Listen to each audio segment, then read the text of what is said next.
Well, this video today is going to be a little bit different because today I wanted to talk about one of my autocockers that got stolen. Actually, I had a couple stolen when some people broke into my apartment in January 2004 in North Dallas. And this one I really liked and would like to get back, and so I just want to describe it a little bit so if anybody runs into it they can give me a heads up. But it looks like an Evolution autococker. It's got kind of that style splash with the red base with the black sponge and the silver splash on it. But a couple things are interesting with this one. First of all, it actually has kind of this level right here is angled.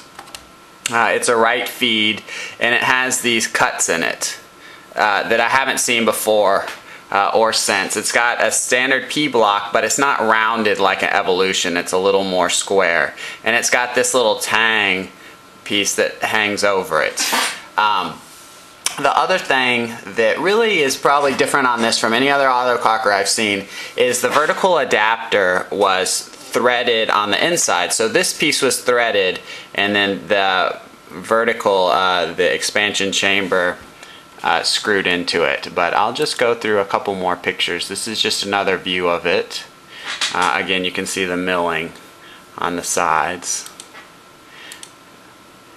This is how I bought it stock. It had a chrome beaver tail that's not match anodized. When it was stolen, it didn't have a barrel on it. But it did have this kind of old style max flow regulator. Here's another picture. You can see how it's kind of square on the P block, as well as you can see that there's a slot at the top. Usually you have the hole to adjust the timing by adjusting the length of the hammer lug in the top. But this one actually has a slot, which means that even when the gun is cocked, you can adjust the hammer and the cocking lug depth. It has a milled cocking rod, and let's see what else it has on it.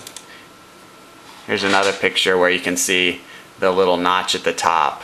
Otherwise, it's got a flattened sight rail as well as a notch in the feed neck, and it's got a Protein Products style ball detent, which is relatively rare. And on this side, it doesn't have those cuts and gills in it. Again, just kind of another view of it. And lastly, you know, the way it was stolen was pretty similar to you can see my towel-y picture.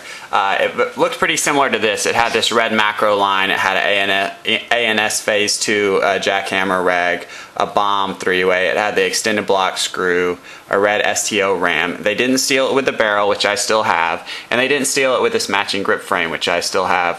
It had a die chrome 2-finger hinge trigger, and it also had a jam bolt. So if any of you guys run into this, I'd really appreciate it. Again, they kicked in my door and stole it from my North Dallas apartment in January of 2004, along with a bunch of other stuff. Some of the other stuff they stole a splash anodized Evolution mini cocker, which was in this kind of light blue, black, silver splash. Well, I didn't like this one as much, but obviously I'd still like it back. It had a die 2-finger hinge trigger in black. It had a jam bolt again. It had a die 3-way, a Palmer's ram, or a Palmer's low pressure regulator. It had the Air America reg, and I also had a black E-Blade Works autococker stolen. So if any of you guys see it, definitely would be willing to put up some reward money for it, and appreciate y'all checking it out. Thanks.